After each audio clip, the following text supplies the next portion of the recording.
Unit आपने और जगह भी देख रखा होगा, ये शायद नया नहीं है आप लोगों के लिए। असल में कारण क्या है इसके पीछे कि अपनी जो जमीन है, एक तो क्या हो रहा है अभी कि मौसम जो है, मौसम की अनुकूलता बन नहीं रही है। बरसात में सूखा पड़ रहा है, गर्मी में बारिश हो रही है, ठंड में बारिश हो रही है, मतलब कभी भी कुछ भी सब पटांग टाइप हो रहा है। इसी कारण अपन लोग परेशान हो रहे हैं। तो अब अपने को क्या है, एक तो हमारी जो जमीन है उसको इतना सहनशील बनाना पड़ेगा कि अगर वक्त और परिस्थिति बदलती है तो हमारी जमीन भी दम दे पाए, है ना। मतलब जमीन मतलब पौधों के लिए कुर्सी, जिस कुर्सी पे हम बैठे हैं अगर वो दमदार नहीं होगी तो हम तो अंधे मुंह गिरेंगे ना। तो बस पौधों का भी ऐसे ही है, अपनी जमीन अगर सही नहीं होगी तो पौधा हमारा फसल अच्छी नहीं हो सकती, पहली बात। दूसरा क्या है कि आजकल हम सब कुछ रासायनिक खेती के भरोसे अपन कर रहे हैं। इसके कारण क्या हो रहा है कि दुनिया भर की बीमारियां गांव तक घुस गई हैं, जिनको गांव में कोई जानता भी नहीं था। आज से 25 साल पहले कोई हार्ट अटैक नहीं जानता था गांव का आदमी, ना कोई हाई बीपी जानता था, ना हाइपरटेंशन जानता था, ना किडनी फेल्योर। इन 25 सालों में मतलब मोटा मोटी मान ले तो सन 2000 के बाद में हालत बहुत ही खराब हो गई, है ना। हर गली मोहल्ले में आपको कैंसर पेशेंट भी मिलेगा, डायलिसिस वाला भी मिलेगा, सब मिलेगा। अब दूसरा क्या है कि अपन लोग खेती करते हैं। अब ये भैया जैसे 60 बीघा में 60 बोरी वो लेके आए, 95-60। अब इन्होंने उस 60 बीघा में लगाने के लिए जितना 8 बोरी 60 भी नहीं, तो मतलब ये तो और भी अति हो गई। तो क्या है कि जब उसे बेच के 8 बोरी को ये आएंगे तो जो खाद वाला इनसे पैसे ले लेगा, वो 8 बोरी जो बेच के आए और बोलेगा कि अब जेब से और दे दो जो तुमने लिया 4 महीने में हमसे, दवाई का दे दो, सब दे दो। तो अब क्या है कि अपनी हालत हो गई खराब। अब ऐसे में अपने को क्या है, खेती में करनी है लागत कम। लागत कम करने के लिए अपने को क्या है कि कुछ और दूसरी चीजों की तरफ जाना पड़ेगा। अब पहले क्या होता था कि अपने घर में गाय भैंस और ये सारी चीजें हुआ करती थी। ट्रैक्टर गोबर नहीं देता है, ये पक्की बात है, वो धुआं देता है ना। तो अब अपने पास में गोबर नहीं है डालने को, तो उसी का क्या है एक समाधान के रूप में इसको किया गया है प्राकृतिक कृषि। इसमें अपन क्या करते हैं कि खाद की जगह अपन डालते हैं जीवामृत, कीटनाशकों की जगह पे अपन डालते हैं नीमास्त्र, ब्रह्मास्त्र और अपने वानस्पतिक कीटनाशक, अग्नेयास्त्र, ये सब इनका मेथड है बनाने का। लेकिन खाद की जगह पे अपन क्या करते हैं, मतलब उस खेत में अपन कोई खाद नहीं डालते। जब अपन खेती करते हैं तो उसकी जगह पे अपन डालते हैं ये जीवामृत। तो जीवामृत अपन बनाते कैसे हैं? जीवामृत बनाने के लिए क्या होता है कि अपना पहले अपन क्या गोबर की खाद प्योर डाल देते हैं, जैसे वो हमारे यहाँ पीछे पड़ी हुई है हमारे डेयरी की वो गोबर की खाद, लेकिन अब नहीं है।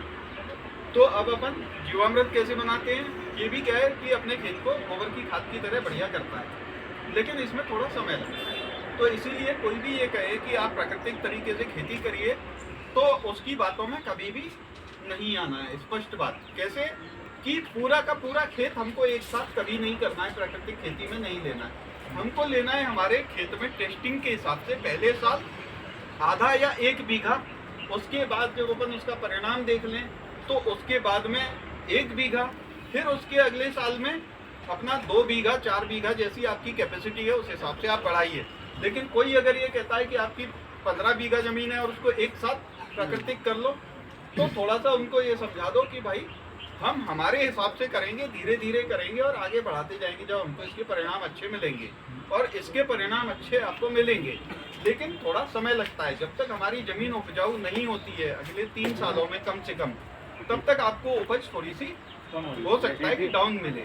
लेकिन एक बार हमारी जो जमीन है इसके माध्यम से अच्छी उर्वर हो गई तो आपको फिर इसका परिणाम आपको बहुत अच्छा देखने को मिलेगा, है ना। तो क्या है कि किसानों को ये सारी चीज़ें बता के अपन इस टेक्नोलॉजी को आगे बढ़ाते हैं। अब अपने को टेस्टिंग कैसे करनी है? टेस्टिंग के लिए आपको इतना करना है कि आप अपने आधे बीघे में आप क्या करिए, अपने घर में खाने लायक जो गेहूँ है, घर में खाने वाला चना है या आपकी तुअर है, जो भी आप लगाते, आपके यहाँ बाजरा चलता है, खूब बाजरा लगा लो और इसमें अपने को जीवामृत अपने को फिर उसमें प्रयोग करना। कीट वगैरह आते हैं तो अपने को नीमास्त्र, ब्रह्मास्त्र, अग्नियास्त्र इनका प्रयोग करना है। तो 2 ही चीज़ें मेन रहती हैं, एक तो खाद और कीड़ों की व्यवस्था, तो अपनी फसल लगभग आ जाती है। अब मेन चीज़ है जीवामृत, तो वो अपन कैसे बनाएंगे? जीवामृत बनाने के लिए अपने को क्या करना होता है कि 10 किलो अपना देसी गाय का गोबर अपने को लेना होता है। देसी गाय नहीं है तो गाय का भी चलेगा, गाय नहीं है तो भैंस का भी चलेगा, लेकिन देसी गाय का अगर हो तो बहुत अच्छी बात है ना। तो देसी गाय का गोबर अपने को लेना है 10 किलो, 10 किलो अपने को मतलब 10 लीटर अपने को लेना है गोमूत्र। अब बहुत से लोग बोलते हैं साहब गोमूत्र कहाँ से लाएंगे 10 लीटर, तो 10 लीटर गोमूत्र अगर नहीं अपने को मिल पा रहा है तो जितना मिल जाता है उतना ठीक। और जहाँ अपन अपने गाय ढोर बांधते हैं उसके फर्श पे अपन पानी डाल के अच्छे से घिस के उसका जो पानी निकलेगा वो भी गोमूत्र की तरह है, क्योंकि वहाँ पे पहले ही जो गाय ने मूत्र किया हुआ है तो वो वहाँ पे आके सूख गया है, तो उसके अंश वहाँ डले हैं, तो फर्श में से घिस के अपन उस पानी को इकट्ठा करके वो भी गोमूत्र का काम अपना कर जाएगा। तो ये 2 चीज़ें हो गई। इसके बाद 2 किलो अपना बेसन। तो 2 किलो बेसन कैसा कि अगर आपके पास में कोई पुरानी खुदी दाल हो तो आप उसको पीस लो, और नहीं तो शुद्ध अपना बाजार का बेसन, अपना जो बाजार का मतलब अपना चने की दाल का बेसन या मूंग की दाल का कोई भी दाल हो उसका बेसन अपने को आटा 2 किलो वो लेना है। 2 किलो गुड़ लेना है। गुड़ भी अगर पुराना मिल जाए, सड़ा हुआ मिल जाए तो अति उत्तम है ना। और अगर गुड़ नहीं डालना तो अपने मीठे फल जो रसदार फल होते हैं 5 किलो वो अपन ले सकते हैं, उनको कूट के कचर के उनको अपन उसका भी अपन वो उपयोग इसमें कर सकते हैं। तो ये अपने किसान के हिसाब से मैंने बता दिया, क्योंकि कुछ लोग यहाँ अटक जाते हैं कि देसी गाय नहीं हुई तो गोबर कहाँ से लाएंगे। तो उसका अपना पर्याय अपने पास में है कि देसी गाय नहीं तो गाय हो, गाय नहीं तो अपना कुछ भी फिर जो गोबर है अपना वो अपना भैंस का भी अपन दे सकते हैं अगर नहीं है अपने पास। ठीक है। इसके बाद गोमूत्र की मैंने व्यवस्था बताई, दाल की व्यवस्था बताई, फल की व्यवस्था बताई, गुड़ की जगह पे। तो ये आपका है मेन चीजें हो गई। अब आपको लेना है जो ऐसे पेड़ के मतलब नीचे की मिट्टी जैसे बड़ हो, पीपल हो, या फिर आपका कोई भी ऐसा पेड़ जहाँ पे अपन कभी भी कोई खाद या कोई अपन मतलब रसायन का उपयोग नहीं करते, थोड़ा सा जंगल वाला एरिया हो, उस पेड़ के नीचे की बढ़िया पेड़ हो अच्छा हरा भरा, तो उसके पेड़ की जड़ की मिट्टी अपने को लेनी है 1 से 1.5 किलो। ये सारी चीज़ें अपने को इस ड्रम में 200 लीटर की अपने को डालनी है। थोड़ा सा पानी डाल के इनको अच्छे से मिला लेना है, और फिर इनको 200 लीटर पानी अपना पूरा करके और इसको अच्छे से घड़ी की सुई की दिशा में गोल गोल अपने को घुमाना है, और उसके बाद मुंह पे कपड़ा ढक के और इसको छोड़ देना है। अगले दिन अपने को फिर से घुमाना है। अगर सवेरे शाम घुमा पाते हैं तो बहुत अच्छी बात है, अपना काम बन जाएगा। 7 दिन में अपने को क्या है इसमें से बदबू आने लगेगी, जैसे अभी आ रही है। आप लोग यहाँ खड़े हैं, आपको बदबू आ रही है। जब ऐसी बदबू आने लगे पहचान लो इसको, सड़ी हुई बदबू बढ़िया, तो आपका ये जीवामृत तैयार है। अब आपको जीवामृत का उपयोग कब करना है, कैसे करना है, तो देखिए जिस फसल को अपन ने बो दिया है अब अपने खेत में वो बढ़ रही है, अब अपने को क्या करना है कि 200 लीटर ये जो है ये अपने को 1 एकड़ के हिसाब से अपने को इसका प्रयोग करना है।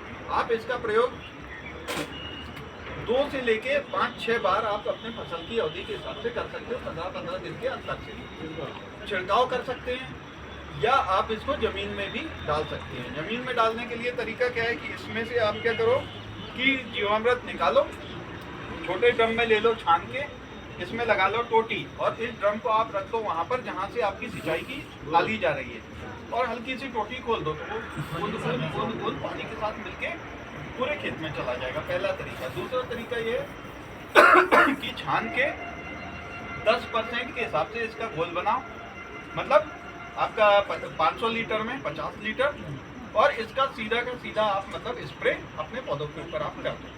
तो ये जो है तरीका, इसको क्या है आप हर 15 दिन में रिपीट कर सकते हो। अपनी फसल आपकी जितने भी दिन की है उस हिसाब से आप देख लो कि 4 बार कर सकते हो या 5 बार कर सकते हो, आप करो, और उसके बाद आप इसके रिजल्ट देखो, आपको रिजल्ट इसके मिलेंगे। और आपकी जो है ज़मीन, क्योंकि ये जो स्प्रे अपन ने करा ये इतना अच्छे से तर करना है पौधा कि पौधे के ऊपर से ढलते हुए ज़मीन में गिरे, उसकी जड़ों के पास गिरे, ज़मीन में पहुंचना जरूरी है। तो आपकी जो ज़मीन है वो जो सालों से जो DAP और दूसरी खादों के कारण कड़क हो गई है, जिस पे अपन नंगे पैर नहीं चल सकते, वो आपकी साल भर में इतनी बढ़िया तैयार हो जाएगी कि उसमें हल भी बहुत नरमाई से चलेगा, और उस ज़मीन के ऊपर आप नंगे पैर भाग सकते हो, है ना, इतनी नरम हो जाएगी। और आपका पहली साल आपको उपज में थोड़ी सी कमी आ सकती है, अगली साल आपकी वो कमी पूर्ति होगी, और उसके अगली साल आपको इसके रिजल्ट दिखना चालू हो जाएंगे। और बहुत बेहतरीन तरीका है ये। इसको क्या कहते हैं, मतलब हमारे यहाँ पे हम लोगों ने भी किया हुआ है। आप उनको ये जो अगर आप देख पा रहे हो तो ये जो पीछे वाला जो गेहूँ है वो हमारा जीवामृत कहीं उसमें, और इधर वाला अपनी खाद और दवाई वाला है जो सामने जो गेहूँ दिख रहा है। दोनों में आप मेरे को कोई अगर अंतर दिखा दो